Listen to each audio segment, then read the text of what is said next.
Good afternoon सभी को, very good afternoon. कैसे हैं आप सभी? चलिए, तो एक बार जल्दी से बताएंगे, ऑडिबल, विजिबल, परफेक्ट है। शुरू किया जाए, तैयार हैं आप सभी? तो लास्ट क्लास में हमने मूविंग आयरन इंस्ट्रूमेंट और डायनोमीटर टाइप के अंदर मैंने आपको बता दिया था, dynamometer type, ammeter and voltmeter के बारे में मैंने आपको बता दिया था। हमें स्टार्ट करना था वोल्टमीटर। तो शुरू किया जाए, जल्दी से बताओ। हमें स्टार्ट करना है वोल्टमीटर। वोल्टमीटर शुरू किया जाए। साउंड नहीं आ रहा है, ऐसा मत करो यार। शुरू किया जाए। साउंड क्लियर नहीं है। बाकी सभी बताएंगे, एक बार रिज्वाइन कीजिए जिनको साउंड क्लियर नहीं आ रहा है। ऑल क्लियर है? आ रहा है? ठीक है, जिनको क्लियर नहीं आ रहा है एक बार फिर से रिज्वाइन कीजिए। और जेएन के वाले स्टूडेंट कितने हैं इसके अंदर, अभी एक बार बताओगे? जेएन के स्टूडेंट कितने के? जेएन के नहीं, आप सभी भी चलिए, सुनिए ही, कोई दिक्कत नहीं। जब से हमारा सेशन हुआ है, एक कोचिंग वाले तो बेचारे बहुत पगला गए हैं। उनको समझ में ही नहीं आ रहा वो क्या कर रहे हैं। डेली के डेली अपने फोटो खींच खींच के अपने ग्रुपों में हर कुछ डाल रहे हैं। अब उनको ये नहीं पता, आज उन्होंने अपने ग्रुप में डाला, अब अपने यहाँ बच्चे का जिसका सिलेक्शन हुआ था ना आरआरबी जेई के अंदर, तो उसका फोटो अपने लगा रखा था। तो बच्चा देखो दो तीन जगह पढ़ता है और वो जिन जिन फैकल्टी से पढ़ता है वो सभी को अपना फोटो शेयर करता है। वो अपने ग्रुप में डाल रहे हैं यहाँ के फोटो की, भाई सिलेक्शन हमारे यहाँ से हो रहे हैं। फोटो कोई दूसरे लगा रहा है। अब उनको बचपना होता है ना, वो बच्चों जैसी हरकतें। परसों के दिन सेशन सेशन में अच्छी स्ट्रेंथ आ गई, उसने पगला रहे कि भैया इतने बच्चे कैसे आ सकते हैं। मतलब मेन चीज ये कि थोड़ा अच्छे से रहो। तुम भी पढ़ाओ, तुम्हारे पास आएगा। मैं तो हमेशा एक ही बात बोलता हूँ कि भैया जो अच्छा पढ़ाएगा उसके पास में जाएगा। नेम क्या है उसका? अरे छोड़ो, नाम जान के क्या करोगे। उज्जैन के वाले जानते हैं थोड़ा सा, वही मुझे शेयर करते हैं, देखो ये सर इस ग्रुप में आज ये डाला, आज भी उसने कुछ डाला है पोस्ट लेकर। बट मैं कंट्रोवर्सी करना नहीं चाह रहा हूँ। मैं क्यों कंट्रोवर्सी करना है? उनको ये नहीं पता है कि हमने बड़े बड़े ब्रांड को हमने झुका दिया था। तो उनका क्या है, उनको तो हम कभी भी झुका सकते हैं। पोल खोलनी हो तो 1 मिनट में उनकी वीडियो देखकर उनकी पोल खोल सकते हैं, कहाँ गलत पढ़ा है, कहाँ क्या किया। लेकिन मैं नहीं करना चाह रहा हूँ कि चलिए सभी का घर बार चल रहा है, क्यों फालतू किसी को बदनाम किया जाए। चलो, तो अपन आगे बढ़े नेक्स्ट पॉइंट पर अगर हम बात करें वोट मीटर के बारे में ना, तो वोट मीटर के बारे में अगर हम बात करें तो हमारे पास में क्या होगा। वोट मीटर क्या होता है, मैंने आपको बताया था यहाँ पर। हमने लास्ट में लिखा था, शायद हमने कुछ एक उल्टा भी लिख दिया था, किसी ने मुझे फोटो भेजा था। मैं आपको फिर से बताता हूँ, मैंने आपको बताया था लास्ट में, three phase four wire three phase four wire balance load हमारे पास में होता है। बैलेंस लोड, तो मिनिमम वोट मीटर कितने चाहिए।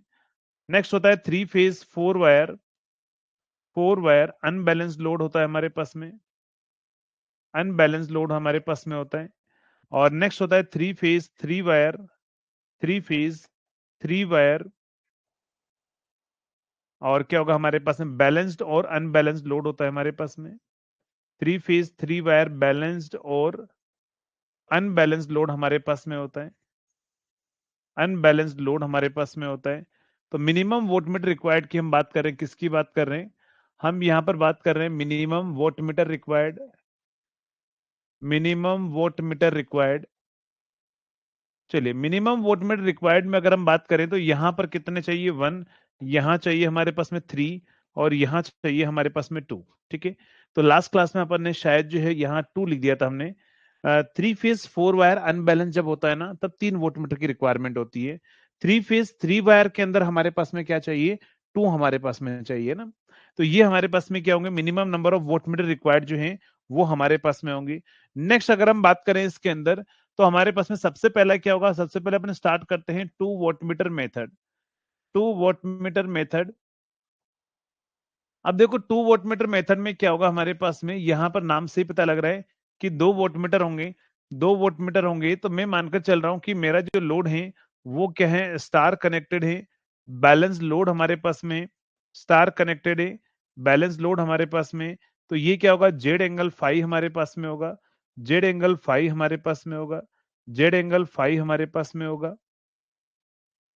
और ये हमारे पास में क्या है, ये R Y B phase sequence है, ये आर फेज है, ये वाई है और ये बी फेज है। 2 वोल्टमीटर मेथड में क्या होंगे, 2 वोल्टमीटर होंगे, तो दोनों वोल्टमीटर की करंट कोयल हमने आर और वाई फेज में हमने लगा दी। इनकी जो प्रेशर कोयल है वो कहां पर जाती है, ध्यान रखना, थर्ड फेज पर हमारे पास में जाएगी। क्या होगी, थर्ड फेज पर हमारे पास में उनकी प्रेशर कोयल जाएगी। तो ध्यान रखिएगा, 2 वोल्टमीटर मेथड के अंदर क्या होगा हमारे पास में, 2 वोल्टमीटर मेथड के अंदर हमारे पास में 2 वोल्टमीटर होंगे, और दोनों वोल्टमीटर जो हैं वो क्या होंगे, ध्यान रखिएगा, आर और वाई फेज में कनेक्ट होंगे। प्रेशर कोयल बी फेज में जाएगी, ये W1 और ये W2 हमारे पास में। मानकर चल रहे हैं हम बैलेंस लोड हमारे पास में, बाकी बैलेंस और अनबैलेंस दोनों में यूज होता है। अब इसका डेरिवेशन होता है, वो डेरिवेशन नहीं बता रहा हूं, बस मैं आपको ये बता रहा हूं कि अगर ऐसा कनेक्शन करोगे तो W1 वोल्टमीटर की जो रीडिंग होती है ना, वो होती है VL into IL into cos of 30 - 5। क्या होता है, कोस ऑफ 30 - 5। और W2 जो होता है वो हमारे पास में क्या होगा, VL into IL into cos of 30 + 5। ये W1 और W2 हमारे पास में रीडिंग होती है। अगर आप इसको W1 + W2 अगर आप करते हो ना, और इसको सिंप्लीफाई करोगे, तो ये आ जाएगा √3 VL into IL into cos 5। आप मुझे बताएंगे ये √3 VI कोस 5 किसका फॉर्मूला होता है, ये किसका फॉर्मूला होता है, जल्दी से बताओ। जब आप इन दोनों को ऐड करके आप सिंप्लीफाई करेंगे तो ये वैल्यू आएगी √3 VI कोस 5। अगर आप करोगे तो ये किसका फॉर्मूला है, ध्यान रखना, ये हमारे पास में थ्री फेज पावर का फॉर्मूला होगा। कौन सा, ध्यान रखना, एक्टिव पावर का। यानी कि 2 वोल्टमीटर मेथड में दोनों वोल्टमीटर की रीडिंग का जो समेशन है, देखो टोटल 3 फेज पावर के बराबर आ रहा है। तो यही तो अपन बोल रहे हैं कि 2 वोल्टमीटर मेथड में क्या होता है कि 2 वोल्टमीटर 3 फेज का पावर मेजर करते हैं। तो यही हमारे पास में क्या होगा, यही होगा P ऑफ 3 फेज। तो ध्यान रखना, कभी भी अगर आपको ये बोल दिया जाए एग्जामिनर की, बताओ स्टार कनेक्टेड लोड है, W1 इतना रीड कर रहा है, W2 इतना रीड कर रहा है, टोटल 3 फेज पावर कितना होगा, ज्यादा सोचने की रिक्वायरमेंट नहीं है।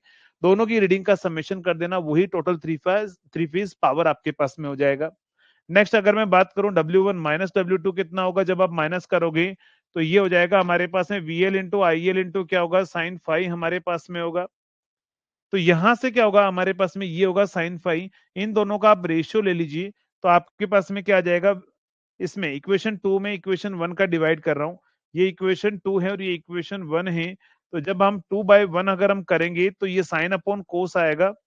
तो ये कितना आ जाएगा, टेन 5 की वैल्यू हमारे पास में आ जाएगी √3 W1 - W2 upon W1 + W2, W1 - W2 upon W1 + W2। तो ये होगा हमारे पास में टोटल 3 फेज पावर। ठीक है, टोटल 3 फेज पावर की अगर हम बात करें, मतलब सॉरी टेन 5 की वैल्यू है ना, टोटल 3 फेज पावर तो ये होगा, टेन 5 की वैल्यू होगी √3 W1 - W2 upon W1 + W2, है ना। क्लास लैपटॉप में कैसे चालू करें बेटा, www.engineerscareerinstitute.com लगाइए, वहां ORG कोड आपसे मांगेगा, तो उसमें ऐड कीजिएगा CTASMU, CTASMU अपना जो एप्लीकेशन का नाम है, बस आगे www लगा दो, पीछे .com लगा दो, और ये ORG कोड यूज कर लो, लैपटॉप में चल जाएगा ना। चलिए, तो अगर हम बात करें यहां पर, तो 2 वोल्टमीटर मेथड में हमारे पास में क्या होगा, ये तीन चीज याद रखनी है, दोनों की रीडिंग, ये और ये हमारे पास में। अब देखो 3 फेज रिएक्टिव पावर का फॉर्मूला क्या होता है, तो Q ऑफ 3 फेज का फॉर्मूला होता है, Q ऑफ 3 फेज का फॉर्मूला होता है √3 VL into IL into sine 5। तो देखो VL IL साइन 5 हमारे पास में, तो ये W1 - W2 है, तो इसको आप माइनस कर दीजिए, W1 - W2। तो ये क्या होगा, ये होगा टोटल 3 फेज पावर, हमारे पास रिएक्टिव पावर आ जाएगा।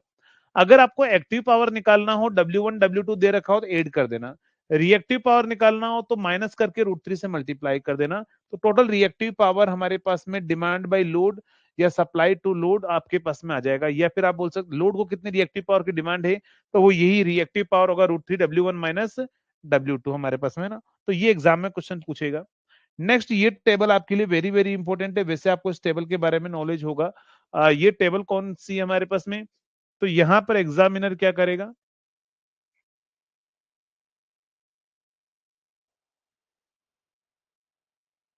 यहां पर आपको एग्जामिनर एग्जाम में क्वेश्चन ऐसा पूछेगा, आपको ऐसा क्वेश्चन पूछ लिया जाएगा,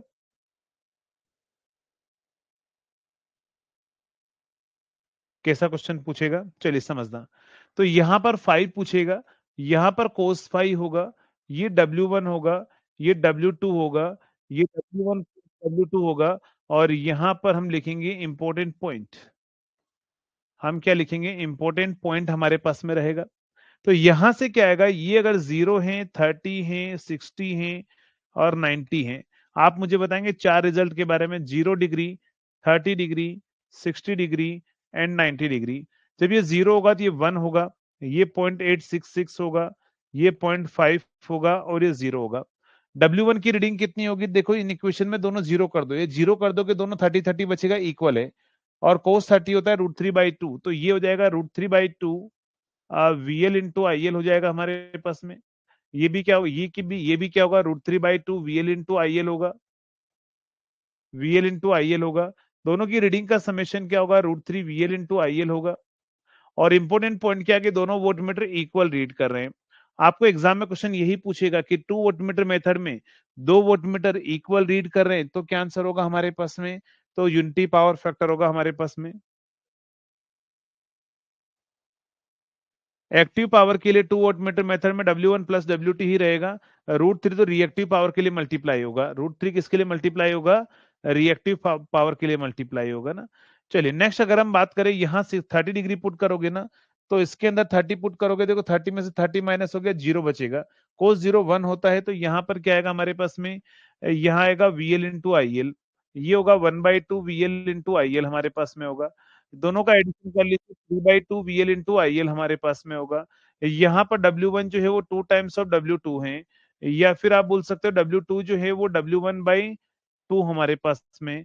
तो यहां से हमें एक रिजल्ट और मिला, क्या मिला हमारे पास में, कि दोनों दो वोटमीटर में से एक वोटमीटर दूसरे का डबल रीड कर रहा है, या एक वोटमीटर दूसरे का हाफ रीड कर रहा है। तो पावर फैक्टर कितना होगा, 0.866 होगा, या फिर पावर फैक्टर एंगल कितना होगा, 30 डिग्री होगा। अगर 30 डिग्री ना हो तो π/6 होगा ऑप्शन के अंदर, यहाँ π/3 होगा, यहाँ π/2 हमारे पास में होगा, यहाँ π/2 होगा। नेक्स्ट अगर हम बात करें यहाँ पर 60 डिग्री की बात जब आती है, तो जब मैं यहाँ पर 60 डिग्री पुट करूंगा, इसके अंदर 60 जब पुट करूंगा तो ये कोस 90 हो जाएगा, कोस 90 0 हो जाएगा। तो कोस 90 0 होगा, W1 वाले में तो क्या आएगा, √3/2 इंटू VL IL आएगा। बट हाँ W2 0 हो जाएगा, ये √3/2 VL इंटू IL आएगा। नेक्स्ट आपसे पूछा जाएगा कि टोटल थ्री फेज पावर एक वोटमीटर रीड कर रहा है एंड दूसरा वोटमीटर 0 रीड कर रहा है। तो दूसरा वोटमीटर 0 कब रीड कर रहा है, जब पावर फैक्टर कितना होगा, 0.5 हमारे पास में होगा। नेक्स्ट अगर हम बात करें 90 डिग्री पर, तो यहाँ पर क्या होगा, 90 डिग्री पुट करोगे तो ये 1/2 VL IL आएगा, ये -1/2 VL IL आएगा, और ये 0 आएगा। तो यहाँ से W1 is equal to -W2 आएगा, and total three phase power कितना मेजर होगा, 0। तो आपको एग्जाम में क्वेश्चन क्या पूछेगा कि 2 वोटमीटर मेथड में दोनों वोटमीटर एक दूसरे के इक्वल और अपोजिट रीड कर रहे हैं, बताओ पावर फैक्टर कितना होगा। या फिर हमारे पास में टोटल थ्री फेज पावर कितना होगा, 0 होगा, तो क्या आंसर होगा।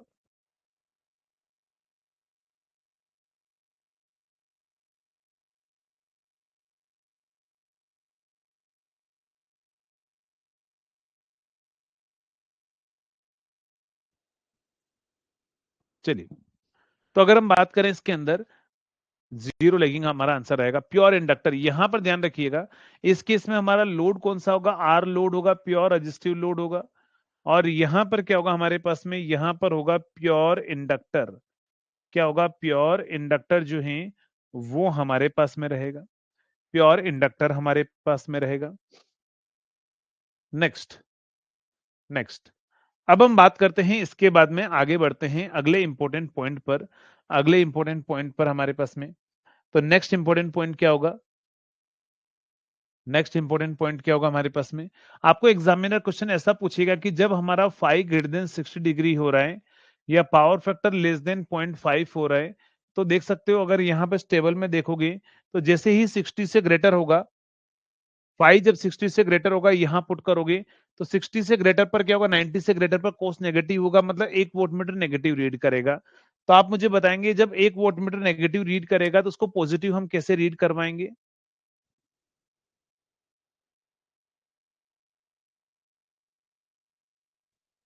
जल्दी से बताओ कैसे हम उसको मेजर करवाएंगे। तो अगर हमारे पास में क्या होगा, 1 वोल्टमीटर रीड्स नेगेटिव रीडिंग, क्या होगा, 1 वोल्टमीटर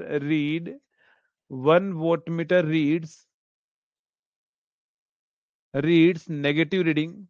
1 वोल्टमीटर हमारे पास में क्या कर रहा है, नेगेटिव रीड कर रहा है।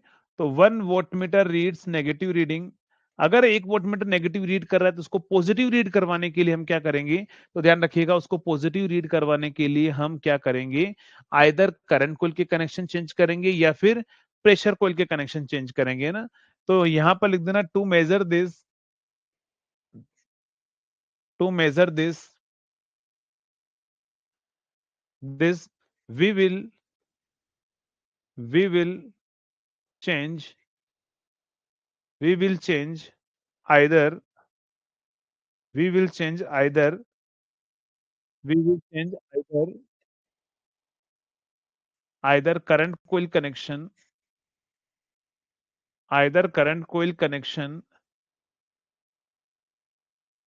or pressure coil connection or pressure coil connection pressure coil connection pressure coil connection pressure coil connection हमारे पास में होगा।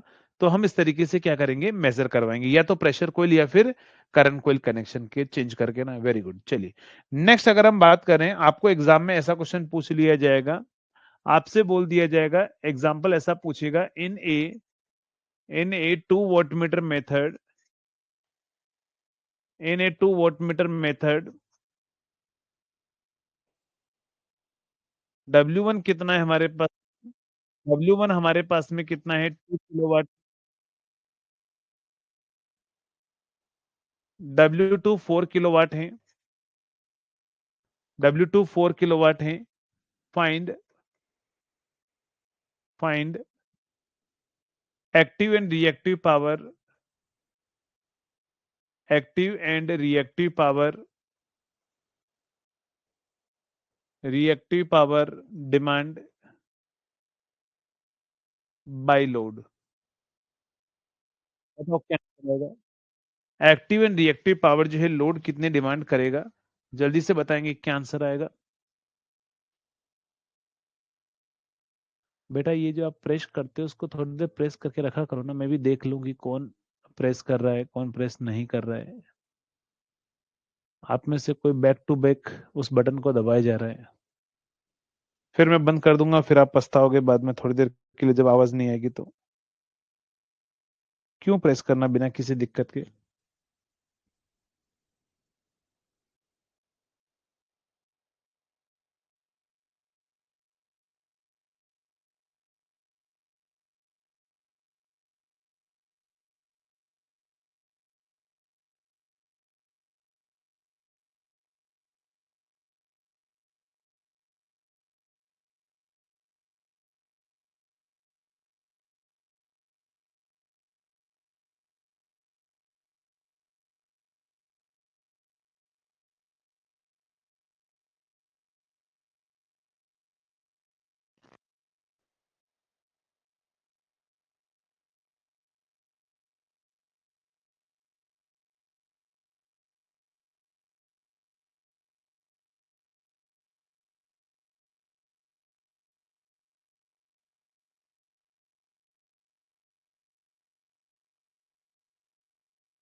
चलिए, एक एग्जाम और कैंसिल हुआ है, और कोलकाता में जो एग्जाम कैंसिल हुआ है उसका रीजन क्या बताया आपको पता है? चौंक जाओगे आप।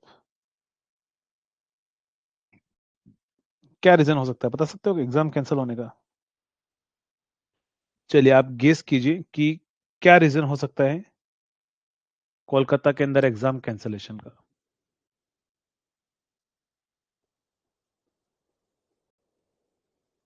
हाँ, पोस्टपोन्ड होगा आपका एग्जाम, क्योंकि ये इनका ये टाइम पे नहीं करा पाएंगे ना।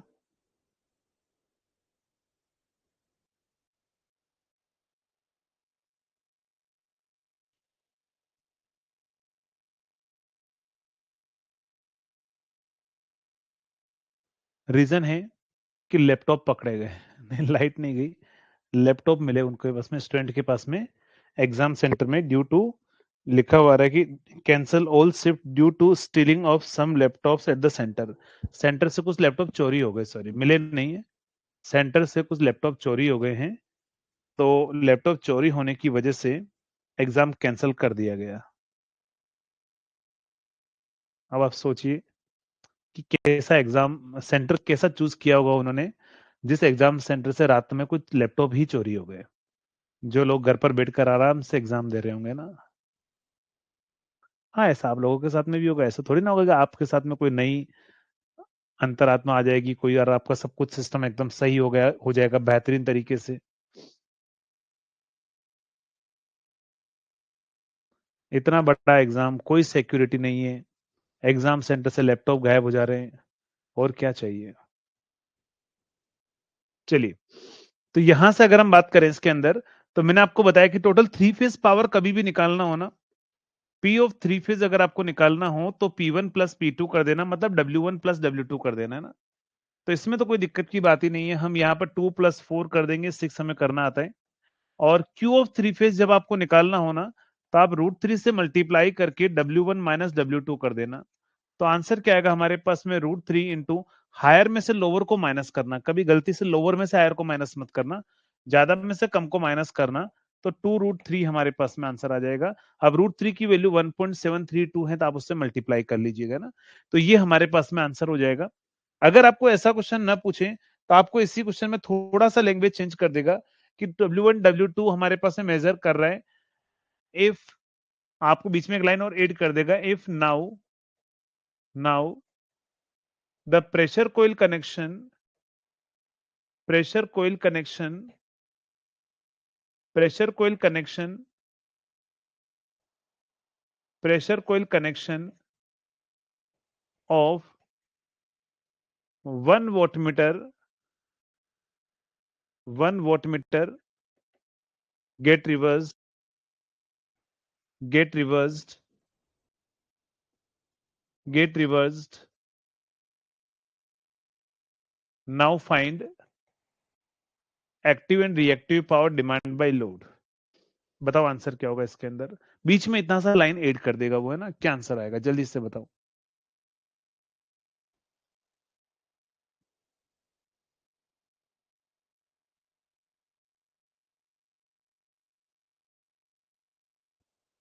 क्या आंसर आएगा?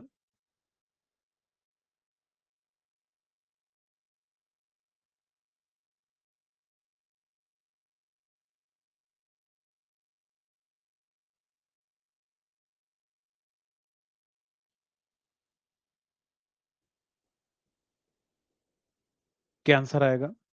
तो सुनना, यहां पर कहीं जो छोटे वाला है ना, जो कम रीडिंग हो उसको माइनस कर देना, W2 को तो 4 ही रहने देना, W1 को जो है वो -2 किलोवाट कर देना, और यहां पर लाकर वैल्यू पुट कर देना, बस W1 प्लस W2, और यहां से क्या होगा, √3 W1 माइनस W2, है ना, और इसको W2 माइनस W21 कर देना, हायर में से लोअर को अपन माइनस करेंगे, है ना। तो यहां से कितना आएगा देखो, 4 में से -2 जाएगा तो 2 बचेगा, और √3 4 में से माइनस ऑफ -2 जाएगा, तो ये 6 √3 आ जाएगा। तो आंसर क्या आएगा, 2 एंड 6 √3, ये आंसर आ रहा है, 2 एंड 6 √3 हमारा आंसर आएगा, करेक्ट। 2 एंड 6 √3 आंसर आएगा। तो बस इस चीज का ध्यान रखना कि अगर वो कहीं पर भी कनेक्शन को रिवर्स करवा देना, तो हमारे पास में क्या होगा, हम जो है 1 वोल्टमीटर लोअर वाली रीडिंग को माइनस करके हम आंसर बता देंगे ना। तो इस तरह से क्वेश्चन आपको करना होगा। अगर आपको एग्जाम में ऐसा क्वेश्चन ये पूछ लिया जाएगा कि इन्हें 2 वोल्टमीटर मेथड में क्या होगा, W1 की रीडिंग 2 किलोवाट है और W2 की रीडिंग जो है वो हमारे पास में 4 किलोवाट है, आपसे पूछ लिया जाएगा कि बताओ पावर फैक्टर क्या होगा, जल्दी से बताओ पावर फैक्टर कितना होगा लोड का। ऐसे ऐसे ही क्वेश्चन बनाएगा, कोई बहुत ज्यादा टफ क्वेश्चन यहाँ पर नहीं बनाने वाला। तो बताओ क्या आंसर आएगा, इस क्वेश्चन का आंसर आप बताएंगे।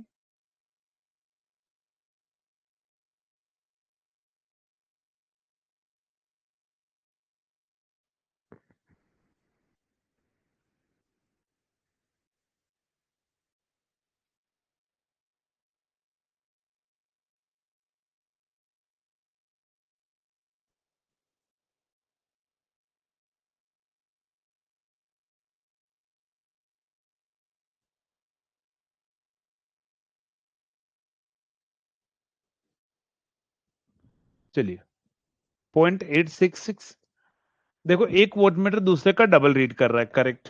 W1 जो है वो 2 टाइम्स ऑफ W2 है। अगर W1 2 टाइम्स ऑफ W2 है तो अभी मैंने आपको बताया कि फाइव इक्वल टू कितना होगा, 30 होगा तब। और कोस 30 जब होता है ना तो कोस 5 कितना हो जाएगा हमारे, कोस 30 होता है √3/2, यानी कि 0.866 लेगिंग जो है वो हमारे पास में आंसर रहेगा ना। क्या रहेगा, 0.866 लेगिंग हमारे पास में आंसर रहेगा। तो ये बहुत ही बिल्कुल आसान सा क्वेश्चन है, बहुत बेसिक सा क्वेश्चन है। अगर क्वेश्चन ऐसा नहीं बनाएगा तो वो ऐसा बना देगा, क्वेश्चन के अंदर आपसे बोल दिया जाएगा प्रेशर कॉइल वोल्टेज जो है ना, प्रेशर कॉइल वोल्टेज है वो V इज इक्वल टू है 4 + 6 sin ω t। एंड नेक्स्ट होगा हमारे पास में करंट कोयल करंट जो है, करंट कोयल करंट हमारे पास में I जो है वो कितना है, 2 + 3 cos ω t। आपसे बोल दिया जाएगा find find voltmeter reading, find voltmeter reading. बताओ वोटमीटर की रीडिंग कितनी होगी, क्या आंसर आएगा, वोटमीटर की रीडिंग कितनी होगी, जल्दी से बताओ क्या आंसर आएगा।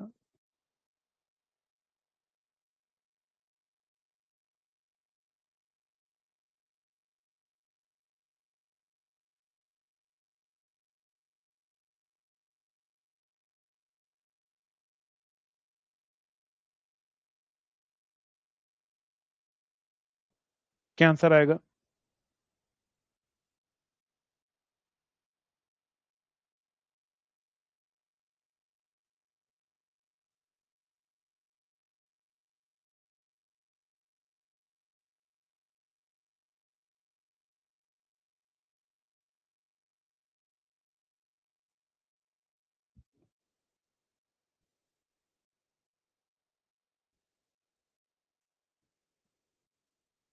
क्या आंसर आएगा, 8 वोट, करेक्ट। आप सभी परफेक्ट हो गए। अब देखो यहां पर ध्यान रखना, अगर ऐसे क्वेश्चन किसी को नहीं पता हो ना तो मैं आपको बताता हूं। जब आपको V दे रखा होगा, V0 + Vm1 × sin ω t plus Vm2 × sin 2ω t plus angle कुछ भी हो, यहाँ θ2 हो अगर मान लो, यहां पर साथ में एंगल भी हो, θ1 हो, तो उसे टेंशन नहीं लेना है। यहाँ एंड सोन ये चलता रहे। करंट के अंदर I इज इक्वल टू आपसे बोल देगा I0 + Im1 × sin ω t plus α1 हो, plus Im2 × sin 2ω t plus α2 हो, और एंड सोन आपसे पूछ लिया जाए कि बताओ वोटमीटर की रीडिंग क्या होगी, तो W इज इक्वल टू क्या होगा, V0 I0 को मल्टीप्लाई कर देना, DC DC को मल्टीप्लाई कर देना, प्लस अगर हम बात करें ये AC के साथ में होना तो 1/2 और Vm1 Im1 कर देना, इनटू कोस ऑफ दोनों के बीच का एंगल डिफरेंस लिख देना, θ1 - α1। लेकिन एक बात का ध्यान रखिएगा कि ये साइन है तो ये भी साइन में होना चाहिए, ये भी साइन है तो ये भी साइन में होना चाहिए। ये ओमेगा टी फ्रीक्वेंसी है तो ये ओमेगा टी होनी चाहिए, ये 2 ओमेगा टी है तो 2 ओमेगा टी होना चाहिए। बस इस कंडीशन को देखकर चलना है, अगर फ्रीक्वेंसी अलग होती है तो फिर पावर नहीं देगा। Vm2 × Im2 × cos of θ2 minus क्या होगा, α2, एंड सो ऑन, ये चलता रहेगा हमारे पास में टर्म। तो ये होगा वोटमीटर की रीडिंग। तो यही क्वेश्चन मैंने आपको अभी दिया है। मैंने आपको क्या दिया है, मैंने आपको यहां पर दिया है कि देखो ये वोल्टेज और ये करंट, लेकिन यहां देखना कोस दे रखा है, कोस दे रखा है, इस कोस को मैं चाहूं तो इसको मैं क्या लिख सकता हूं, साइन ओमेगा टी प्लस 90, क्योंकि कोस 90 प्लस थीटा जो होगा वो कोस थीटा हो जाएगा फिर से। तो इन दोनों में अगर आप देखोगे तो डिफरेंस कितना है, 90 डिग्री का डिफरेंस है। तो अगर हम बात करें वोट मीटर की रीडिंग डब्ल्यू, तो 4 को 2 से तो मल्टीप्लाई कर दो, डीसी डीसी को मल्टीप्लाई कर दो, plus half into 2 into 6 into cos of 90 अगर हम करेंगे, कोस 90 जीरो होता है, तो सिर्फ ये बचेगा 8 वोट आपका आंसर आएगा। क्या आंसर आएगा? 8 वोट आपका आंसर आएगा। क्या आंसर आएगा आपके पास में? 8 वोट जो है वो आपका आंसर रहेगा। क्या आंसर रहेगा आपके पास में? 8 वोट जो है वो आपका आंसर जो है रहने वाला है। क्लियर है सभी को? ये चीज क्लियर है? चलिए, तो ऐसा क्वेश्चन आपसे पूछ लेगा, तो एक आध एग्जाम्पल मैं आपको और दे देता हूं। आपको एग्जाम में ऐसा बोल देगा v is equal to 4 plus 6 sine 2 omega t plus 30 degree, and current I is equal to क्या होगा, 6 plus 2 sine omega t plus 0 plus minus 30 degree. आपसे पूछेगा फाइंड वोटमीटर रीडिंग क्या होगी, W बताएंगे, क्या आंसर आएगा? फाइंड वोटमीटर रीडिंग क्या होगी, क्या आंसर आएगा बताओ? वोटमीटर रीडिंग का क्या आंसर आएगा?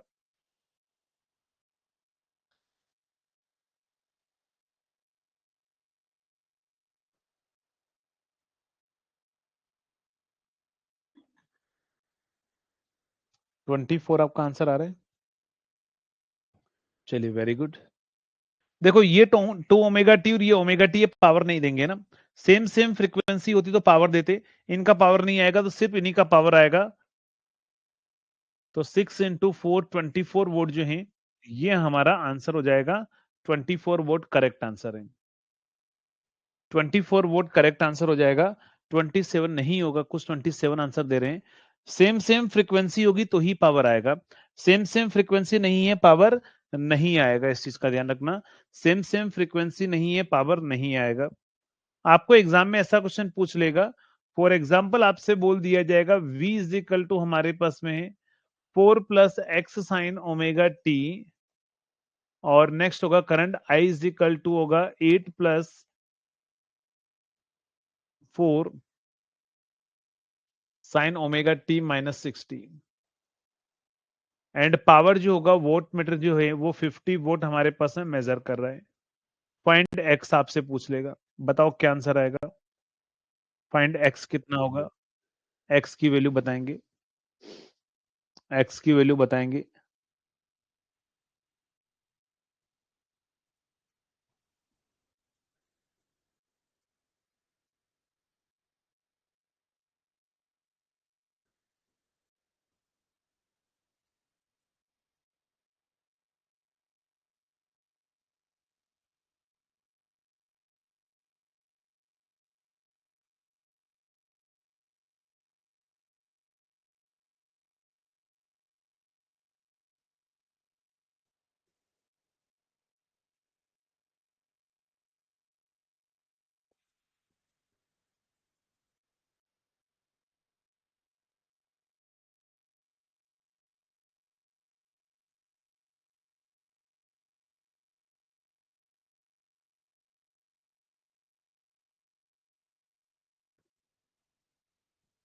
क्या आंसर आएगा? 18 आएगा।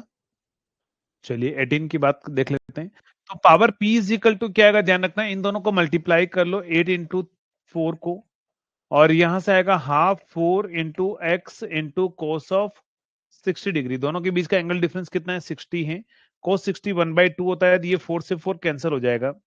तो ये आ जाएगा 50, ये आएगा 32, और ये आ जाएगा हमारे पास, इसकी जगह भी 1/2 लिख दो, तो ये इससे कैंसिल हो जाएगा, 4 से 4 एक्स बचेगा, तो एक्स की वैल्यू आएगी 50 माइनस 32, तो ये आएगा 18 जो है वो हमारे पास में एक्स की वैल्यू आएगी। क्या आएगा? एक्स की वैल्यू क्या आएगी? 18 हमारे पास में आएगी।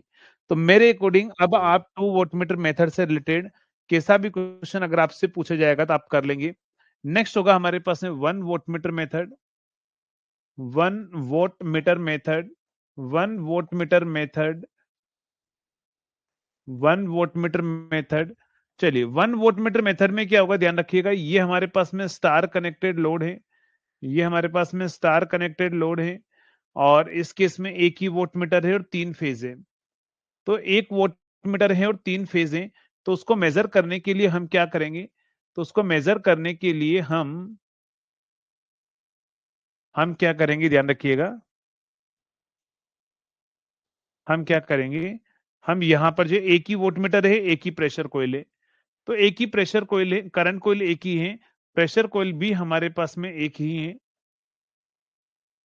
हम इस तरीके से कनेक्शन करेंगे कि करंट कॉइल किसी एक फेज में होगी, करंट कॉइल किसी एक फेज में होगी, प्रेशर कॉइल दोनों फेज, दो रिमेनिंग दो फेज में होगी।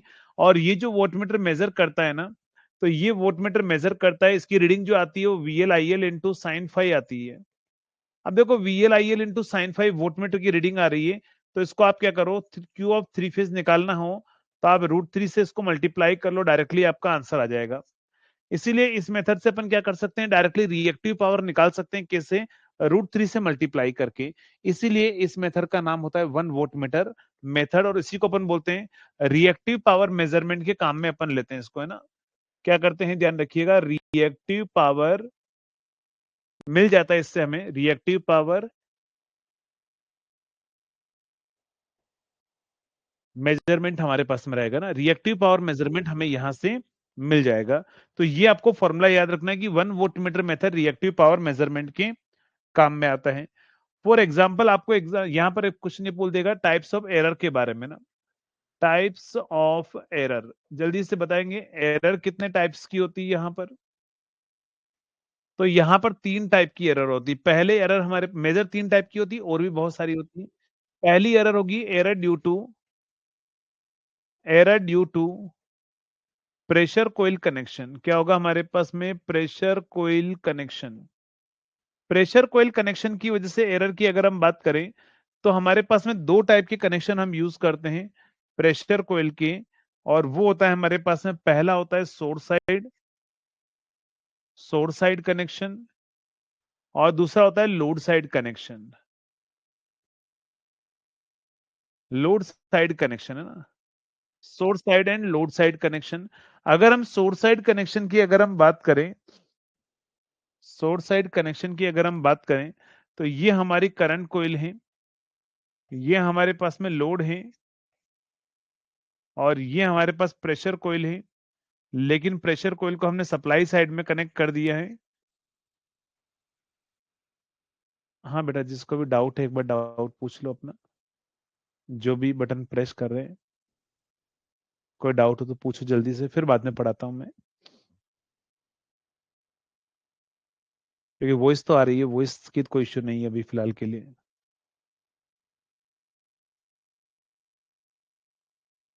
नहीं डाउट तो फिर अब प्रेस मत करना, नहीं तो अगली बार मैं जो है वो साउंड बंद कर दूंगा, है ना। चलिए, तो आरसी जो होगा हमारे पास में, ये आरसी क्या होगा? करंट कोइल का रेजिस्टेंस हमारे पास में रहेगा ना। क्या होगा हमारे पास में?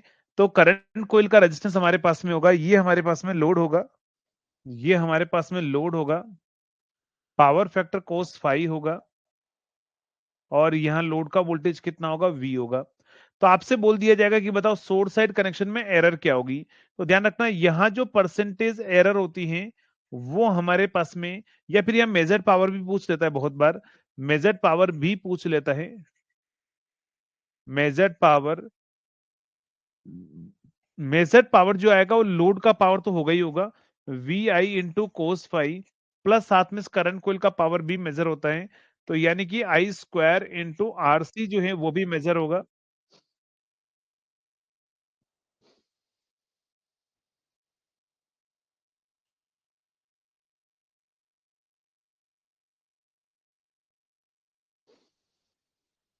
चलिए, अब जो भी प्रेस कर रहे थे, अब नाउ हैप्पी आप सभी? आपको खुशी नहीं मिलती है ना तब तक कि जब तक कि 2-4 बार सर को परेशान ना करें। चलो, यहां पर अगर हम बात करें इसके अंदर परसेंटेज एरर की अगर मैं बात करूं, तो परसेंटेज एरर ये एक्स्ट्रा पावर मेजर कर रहा है ना, तो ये होगा हमारे पास में I² into RC divide by true power into 100। ठीक है, तो error due to pressure coil connection में अगर हम बात करें, तो प्रेशर कोइल को अगर हम सोर्स साइड में कनेक्ट करें, तो ये एरर हमारे पास में आएगी एक्स्ट्रा, है ना। नेक्स्ट हमारे पास में क्या होगा, अगर ये कनेक्शन ऐसा नहीं आता है, और ये कनेक्शन अगर हमारे पास में कुछ इस तरह का होता है कि ये हमारा लोड है, ये हमारे पास में क्या है, लोड है, और यहां पर क्या है, ये हमारी प्रेशर कॉइल है, ये आरएस रेजिस्टेंस है। अब यहां पर क्या होगा, लोड साइड कनेक्शन के अंदर, लोड साइड कनेक्शन के अंदर जो मेजर्ड पावर आएगा ना, मेजर्ड पावर, तो ट्रू पावर तो होगा ही होगा, V I into cos phi, plus साथ में प्रेशर कोल का पावर और मेजर होगा, और प्रेशर कोल का पावर क्या होगा, V square by R S, V square by R S. तो ये होता है मेजर्ड पावर, किसमें, लोड साइड कनेक्शन के अंदर, किसके, प्रेशर कोल का कनेक्शन लोड साइड है। तो यहां से परसेंटेज एरर जो आएगी, वो एरर आएगी ये डिफरेंस वैल्यू, और डिवाइड बाय क्या होगा, ट्रू वैल्यू इनटू 100। तो ये हमारे पास में रहेगा, ये होगा परसेंटेज एरर का फॉर्मूला, कहां पर, लोड साइड कनेक्शन के अंदर।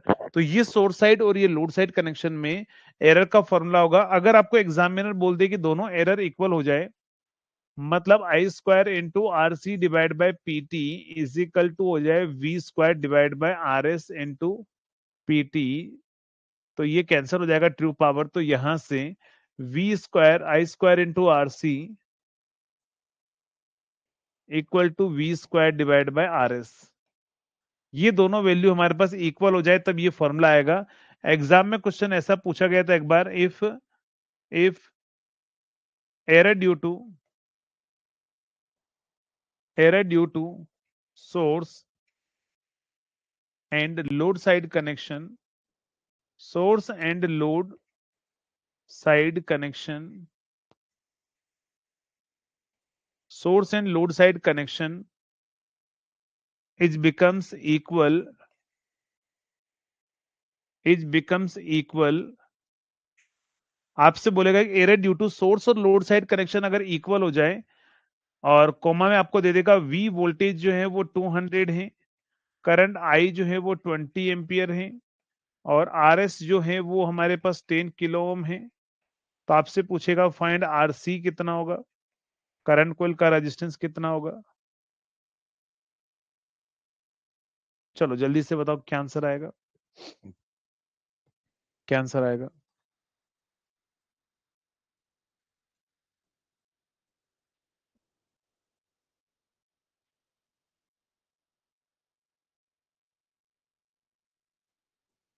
बेटा ये अलग है, वो अलग है ना।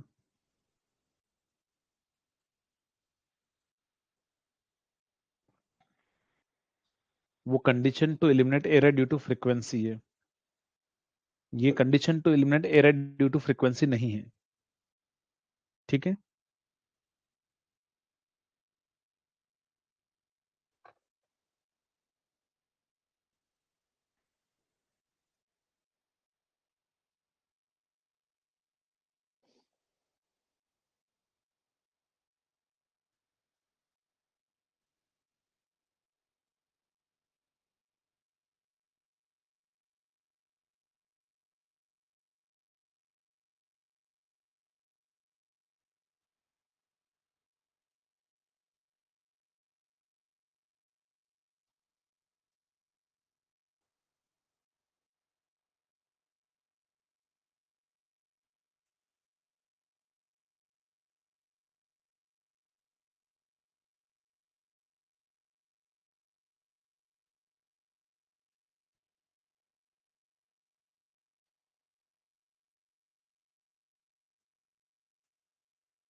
चलिए क्या आंसर आएगा? 0.01 ओम। अभी एक स्टूडेंट का मैसेज आया कि सर IOCL का स्पेशल बैच कब ला रहे हैं? अब आपको पता है कि 31 अक्टूबर को तो पेपर है, 1.5 महीने बाद पेपर है, उसका नया बैच लाके भी हम क्या कर सकते हैं? नए बैच में उसमें 1.5 महीने में तो हमसे मशीन ही नहीं पढ़ पाते हैं, पूरा पूरा सिलेबस कैसे पढ़ लेंगे जिसमें सिग्नल कंट्रोल सब कुछ सब्जेक्ट दे रखा है। और आप लोग अब खुश होंगे, डिप्लोमा वाले जितने भी स्टूडेंट है, पहले आप बोल रहे थे सर डिप्लोमा वालों को इतने सारे सब्जेक्ट पढ़ने पड़ेंगे क्या? सर हमारे लिए स्पेशल बैच रखिए डिप्लोमा सिलेबस का। अब आप खुश होंगे। क्यों खुश होंगे? क्योंकि IOCL के अंदर आपको पता है आपका सिग्नल सिस्टम भी आ रहा है, माइक्रो प्रोसेसर भी आ रहा है, माइक्रो कंट्रोलर भी आ रहा है, और भी बहुत सारी चीजें आपके एग्जाम के अंदर पूछी जा रही है। यानी कि धीरे धीरे डिप्लोमा डिग्री बराबर ही कर दिया है सिलेबस में, इसीलिए आपको अलग से कुछ पढ़ने की नीड नहीं है, वही सिलेबस पढ़ो, कॉम्बो के अंदर पढ़ लो, मोर देन इनफ है, उसमें आपको अलग से कुछ भी लेने की नीड नहीं है। जिन्होंने पैसे बचाने के लिए क्या किया था, पहले ओनली RRB का बेस लिया था, 200-300 रुपए, ज्यादा फर्क नहीं रहता है, 200-300 रुपए के लिए जिन्होंने RRB का बेस परचेज किया था ना, अब उसमें से तो RRB का ही पढ़ाया जाएगा, तो वो सारे बोल रहे हैं सर अब कॉम्बो में कन्वर्ट कर दीजिए, तो अब उनको और एक्स्ट्रा और ज्यादा अमाउंट देना पड़ रहा है कन्वर्जन करने के लिए। तो इसीलिए आप सभी फायदे में हैं, खुश हैं? जल्दी से बता। अरे खुश तो हो गए कॉम्बो बेच को लेकर? कोई दिक्कत तो नहीं है? कॉम्बो बेच को लेकर सभी खुश हैं कि कोई सा भी एग्जाम आए उसका सिलेबस सामने रखो और कंटेंट ओपन करो, जो सब्जेक्ट पढ़ना है वो पढ़ लो, सिलेबस कंप्लीट इसमें से ना, ताकि आपको अलग से कुछ भी नीड नहीं है एक्स्ट्रा के लिए ना।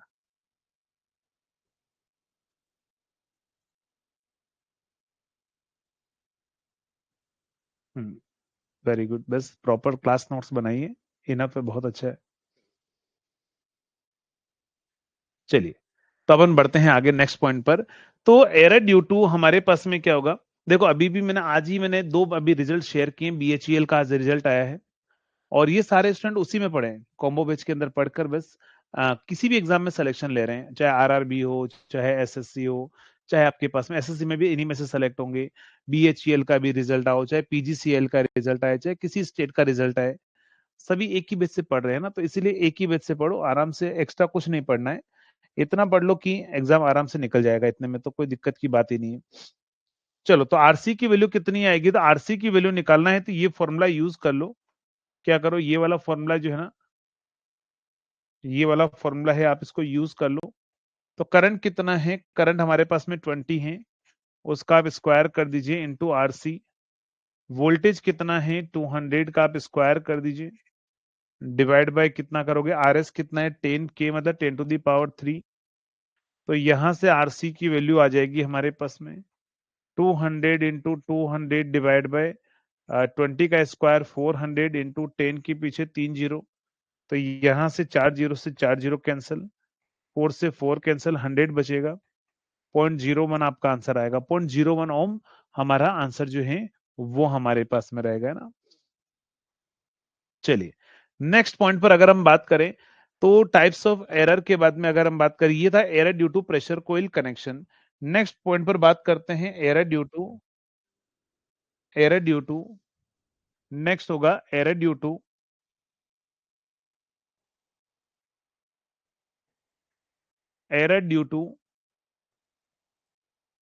Pressure coil current, error due to pressure coil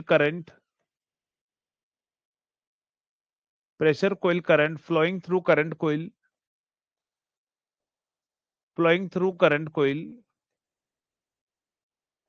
error due to pressure coil current flowing through current coil.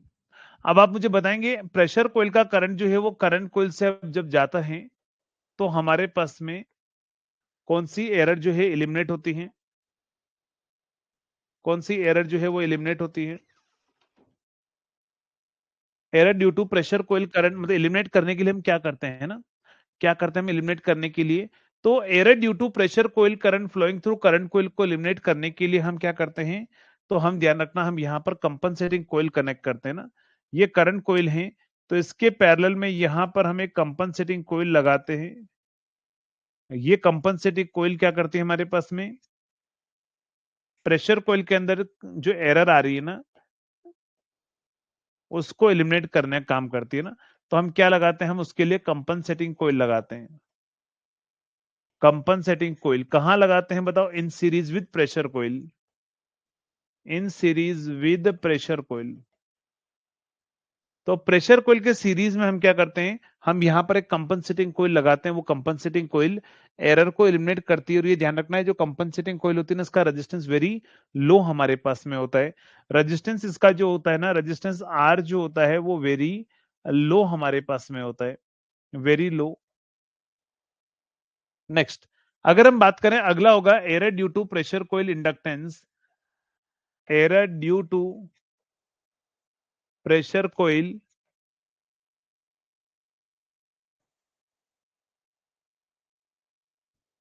Inductance. चलिए, error due to pressure coil inductance में अगर हम बात करें, तो प्रेशर कॉइल इंडक्टेंस मतलब ये जो हमारे पास में करंट कॉइल है,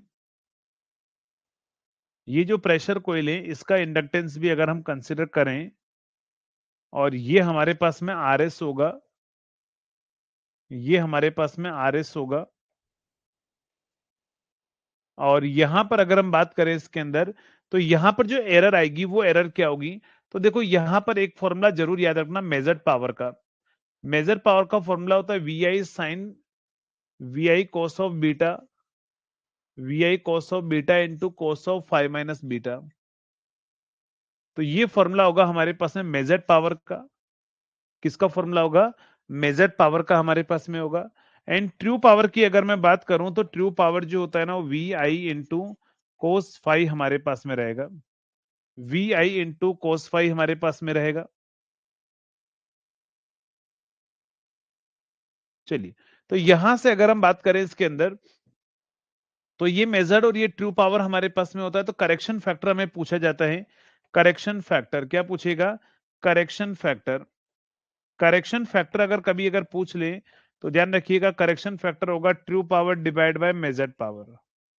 क्या होगा, true power divide by measured power का जो रेशियो होता है ना, उसी को हम बोलते हैं correction factor. Correct, true power divide by measured power. True power क्या होगा, ट्रू पावर होगा, ध्यान रखिएगा, V I cos of phi, और डिवाइड बाय क्या होगा, V I cos of beta into cos of phi minus beta. तो ये वी आई से वी आई कैंसिल हो गया, तो ये हमारे पास में बचेगा कोस फाइव और cos beta into cos of phi minus beta. तो ये होगा करेक्शन फैक्टर। नेक्स्ट होता है परसेंटेज एरर की अगर हम बात करें, तो परसेंटेज एरर जो होता है ना, परसेंटेज एरर, तो वो क्या होगा हमारे पास में, measured minus true divide by true. और वही क्या आएगा हमारे पास, ten five into ten beta, ten five into ten beta into hundred हमारे पास में 100 ये रहेगा। तो यहां से मेजर्ड पावर जो आएगा, इसको उधर मल्टीप्लाई कर लो, ट्रू को उधर ले जाओ, तो ये आ जाएगा हमारे पास में true power plus of true power into ten phi tan beta.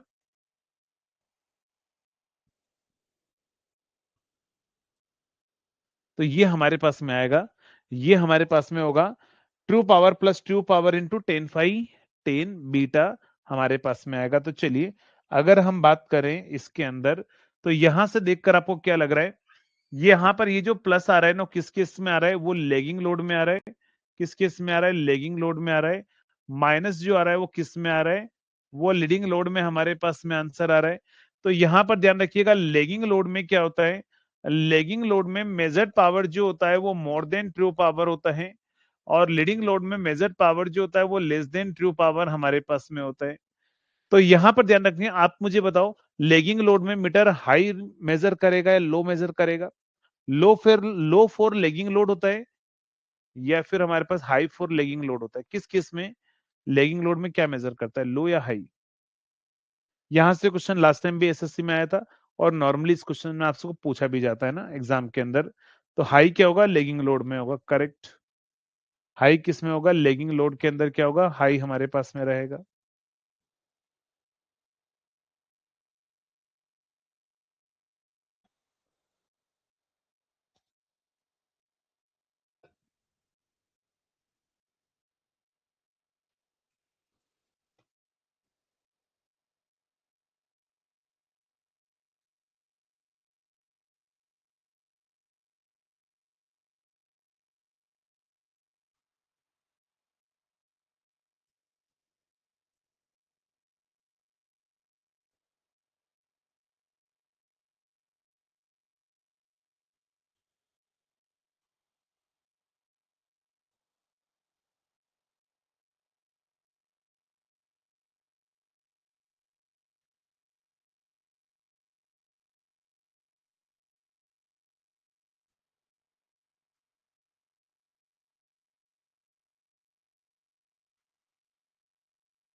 चलिए एक और सिलेक्शन हो गया BHEL में, 3 स्टूडेंट का अभी तक तो आ चुका है।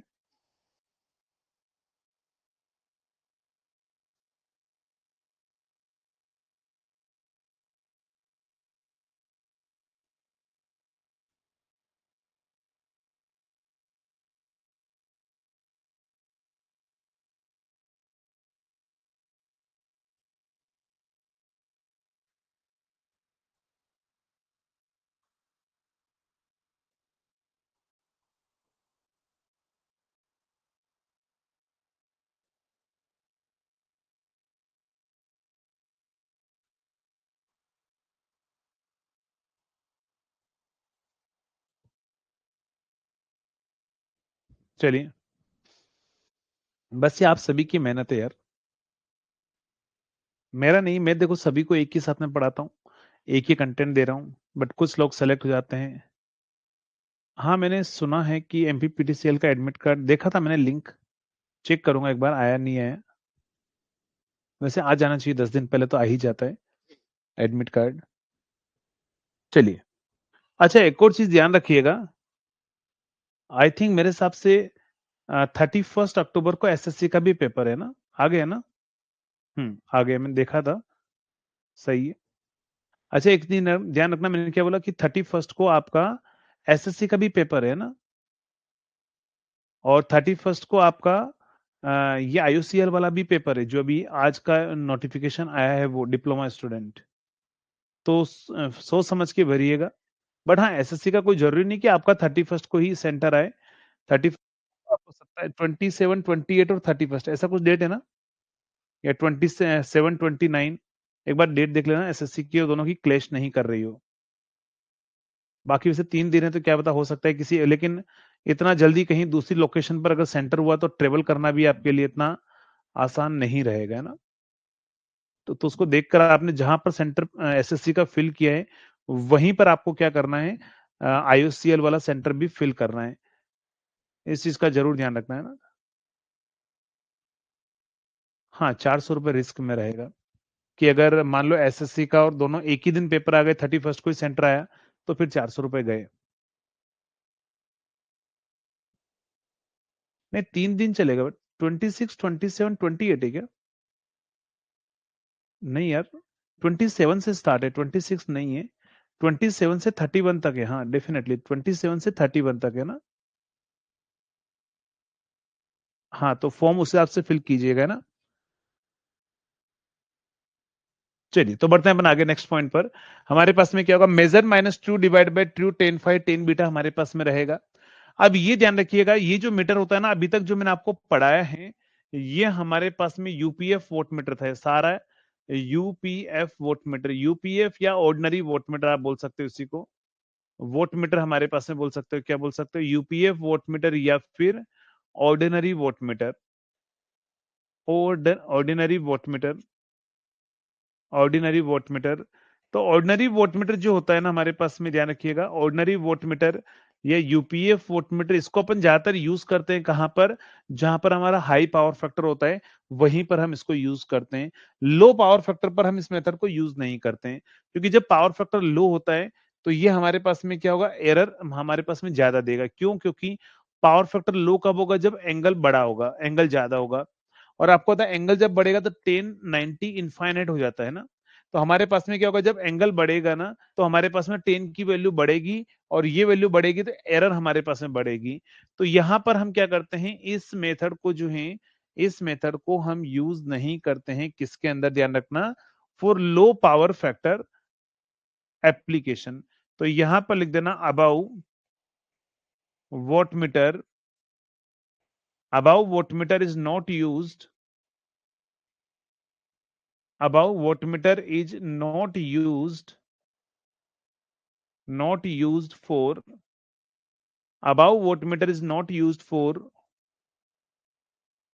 low power factor, not used for low power factor application, low power factor application, low power factor application।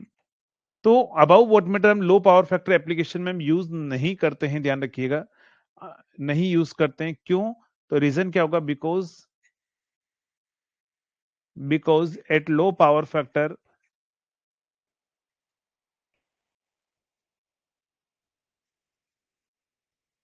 Error is high.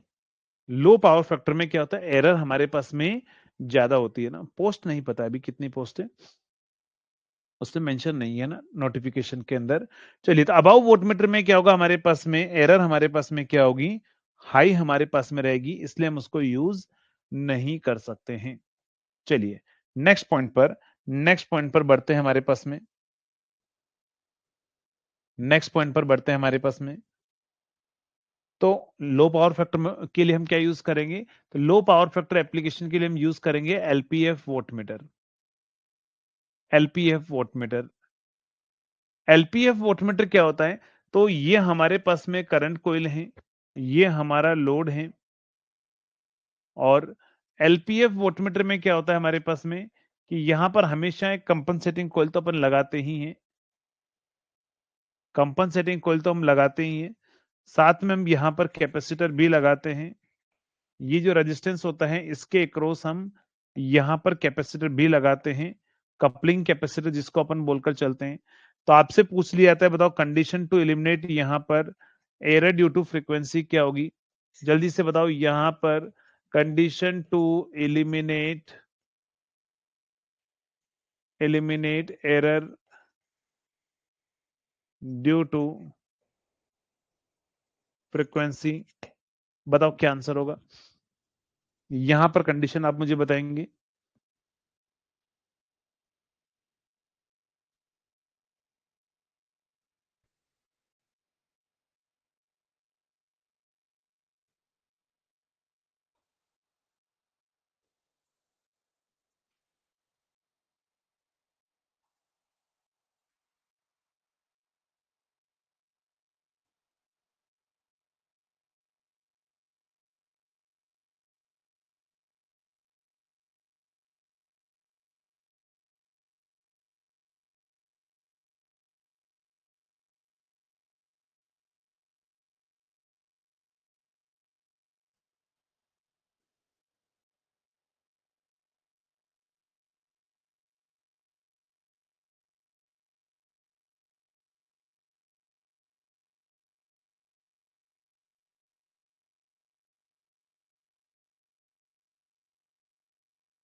चलिए, तो यहां पर क्या होगा हमारे पास में, ये जो इंडक्टेंस होगा ना प्रेशर कोयल का, वो क्या होगा हमारे पास में C इंटू आर स्क्वायर, जिससे मैंने आपको लिखाया था ना मूविंग आयरन के अंदर L divide by R S square, और इंटू मैंने आपको लिखाया था 0.41, तो वो यहां नहीं आता है ना, यहां C is equal to L divide by R square ही हमारे पास में टर्म आता है।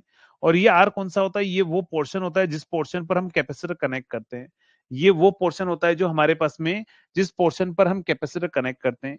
इसी को आप ऐसा भी बोल सकते हो, कंडीशन टू एलिमिनेट हमारे पास में क्या होगा, ध्यान रखिएगा, error due to pressure coil inductance, error due to pressure coil inductance, pressure coil inductance, दोनों ही टर्म से आप इसको रिप्रेजेंट कर सकते हो ना। तो यहां पर क्या होगा, ध्यान रखिएगा, यहां पर 0.4 नहीं आता है, और यहां पर आरएसएच भी नहीं आता है ना, इसको चेंज कर लेना। ये 0.41 मूविंग आयरन के अंदर आता है, 0.41 कहाँ आता है, मूविंग आयरन के अंदर आता है।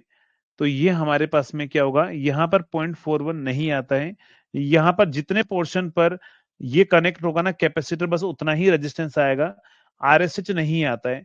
जबकि पहले मैंने आपको मूविंग आयरन इंस्ट्रूमेंट में आरएस लिखाया था ना, इसको करेक्ट कर लीजिएगा ना। तो यहां 0.41 नहीं आएगा, तो ये हमारे पास में क्या होगा, एलपीएफ वोटमीटर हमारे पास में रहेगा, एलपीएफ वोटमीटर हमारे पास में रहेगा। नेक्स्ट, और एरर किसकी वजह से आएगी, ध्यान रखना, error due to stray magnetic field की वजह से एरर होगी। एरर ड्यू टू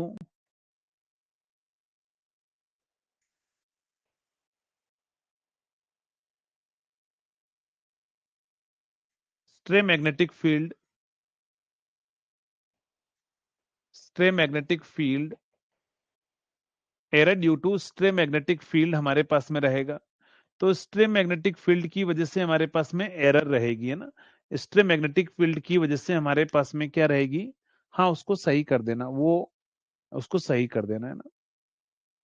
नोट्स में मैंने 0.41 लिखाया था, तभी तो मैं बोल रहा हूँ करेक्ट कर देना उसको, उसको सही कर दो, है ना, वो गलत था। ठीक है, उसको सही कर लेना।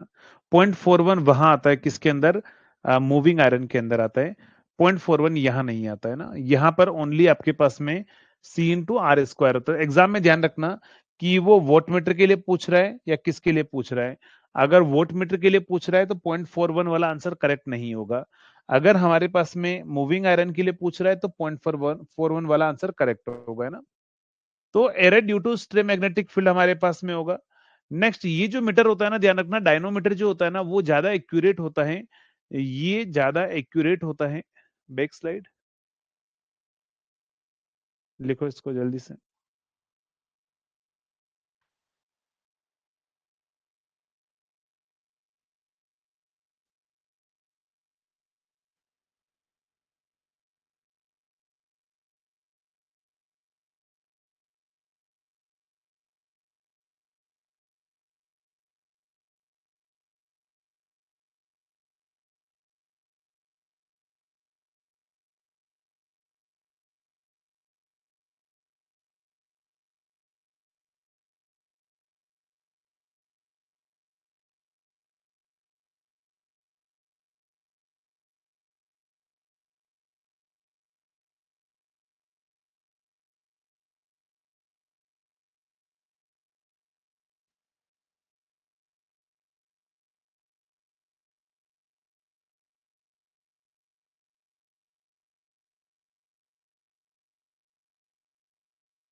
हेलो।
चलिए, डन हो गया। ठीक है, तो अगर हम बात करें यहां पर, तो नेक्स्ट हमारे पास में क्या होगा, ये जो मीटर होता है ना डायनोमीटर, ये एज कंपेयर टू ज्यादा एक्यूरेट होता है किससे, मूविंग आयरन से। बस थोड़ा लेस एक्यूरेसी होती है किससे, ध्यान रखना, PMMC से।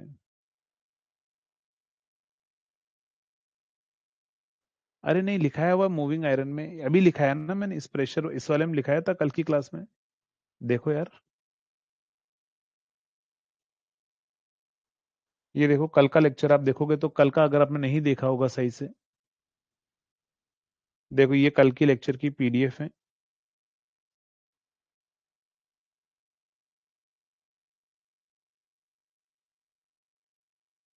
ये देखो कल की लेक्चर की PDF है, देखो लिखाया मैंने।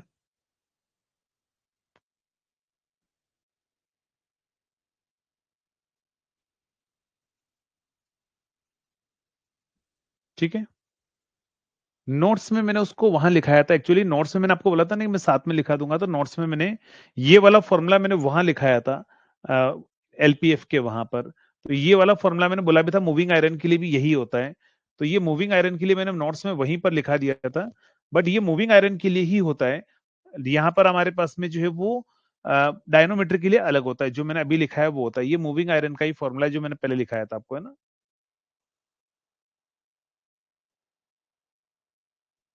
चलो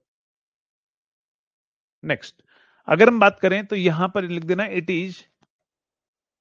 is more accurate more accurate than more accurate than moving iron and and slightly less accurate than slightly less accurate less accurate than क्या होगा हमारे पास में पीएमएमसी।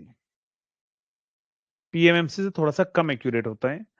और डैम्पिंग कौन सा यूज करते हैं, यहां पर भी एयर फ्रिक्शन डैम्पिंग ही यूज किया जाता है। यहां पर भी हमारे पास में क्या होगा, एयर फ्रिक्शन डैम्पिंग ही यूज किया जाता है हमारे पास में।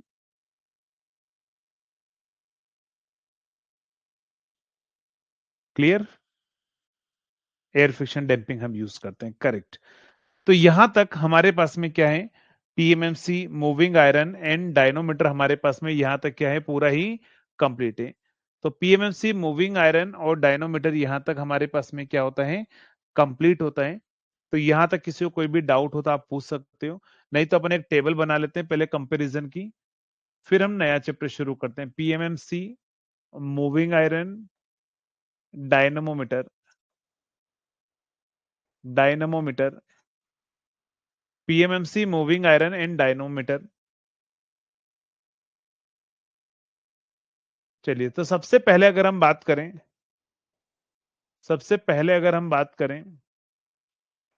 तो फर्स्ट इंपॉर्टेंट पॉइंट क्या होगा हमारे पास में, आप मुझे बताएंगे स्केल क्या होगी। पहला इंपॉर्टेंट पॉइंट अपन बात करते हैं स्केल। तो यहां पर तो होती है लीनियर, यहां पर होती है नॉन लीनियर, नॉन लीनियर,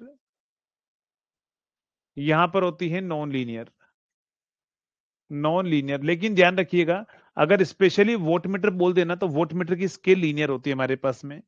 दूसरा, अगर हम बात करें डैम्पिंग के बारे में, डैम्पिंग में एडी करंट होता है हमारे पास में।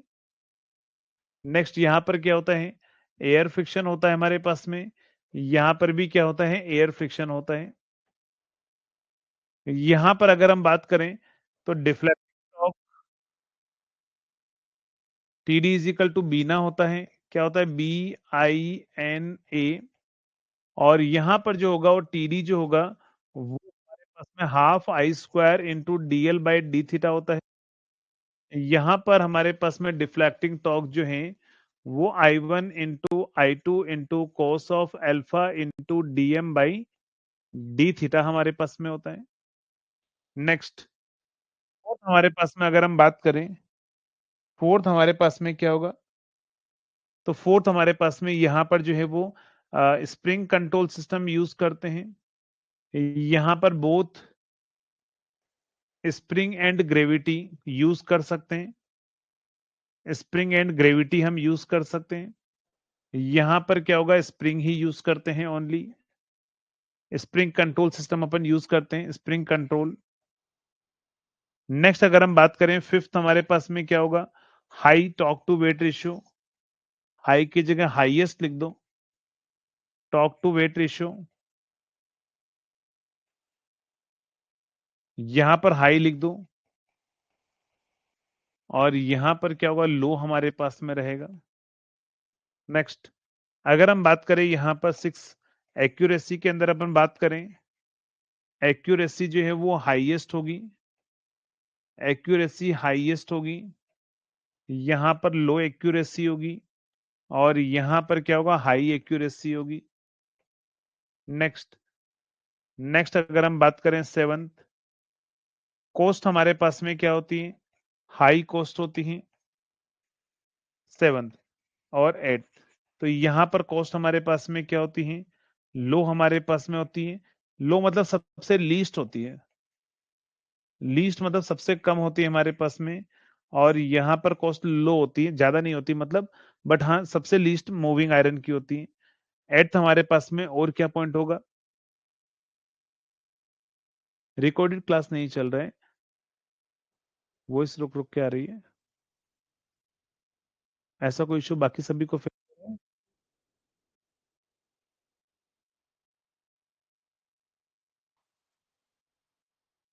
डायनोमीटर की नहीं, डायनोमीटर की नहीं होती, पीएमएमसी की हाईएस्ट होती है एक्यूरेसी। अगर आपको ऐसा क्वेश्चन पूछ ले, इन्हें precision measurement for AC application, precision measurement मतलब एसी की जब वो बात हो जाए तो फिर तो अपन इसको देखेंगे ही नहीं। तो प्रिसीजन मेजरमेंट में उसकी होती है ना, प्रिसीजन मेजरमेंट में उसकी होती है एप्लीकेशन, एक्यूरेसी सबसे हाई किसकी होती है ध्यान रखना, तो डायनोमीटर की हमारे पास में रहेगी। इन जनरली पूछे तो हाईएस्ट एक्यूरेसी किसकी होती है ध्यान रखिएगा, पीएमएमसी की एक्यूरेसी सबसे हाईएस्ट होती है हमारे पास में ना। स्केल हमने लिख दिया ना, लीनियर हमारे पास में हो गया। सेंसिटिविटी यहां पर भी क्या होता है, हाईएस्ट सेंसिटिविटी होती है, हाईएस्ट सेंसिटिविटी। यहां पर ध्यान रखना, नाइन्थ में वोल्ट मीटर एंड अमीटर अपन बनाते हैं, यहां पर भी क्या बनाते हैं, वोल्ट मीटर अमीटर बनाते हैं। और यहां पर भी क्या बनाते हैं, यहां volt meter ammeter, volt meter and vote metre तीनों बनाते हैं। यहां पर सेंसिटिविटी लो होती है थोड़ा सा। और यहां पर हमारे पास में क्या होगा, 5 6 7 और 8th में हमारे पास में क्या होगा, एक्यूरेसी मिड में होगी, मीडियम लिख दो आप, सेंसिटिविटी है ना। चलिए, कॉस्ट डायनोमीटर की लिस्ट होती है, नहीं ऐसा नहीं होना चाहिए। कॉस्ट लिस्ट किसकी होती है एक बार जल्दी से बता दो, कॉस्ट हाईएस्ट तो पीएमएमसी की होती है, कॉस्ट हाईएस्ट तो पीएमएमसी की होती है। रिकॉर्डेड क्लास नहीं चल रही, बस मैं कंप्लेन करता हूँ, इस क्लास को एंड होने के बाद में मैं कंप्लेन करता हूँ ना, अभी सही हो जाएगी। कॉस्ट जल्दी से बताओ, मूविंग आयरन की होनी चाहिए मेरे अकॉर्डिंग, मेरे अकॉर्डिंग मूविंग आयरन की ही होनी चाहिए कॉस्ट सबसे कम।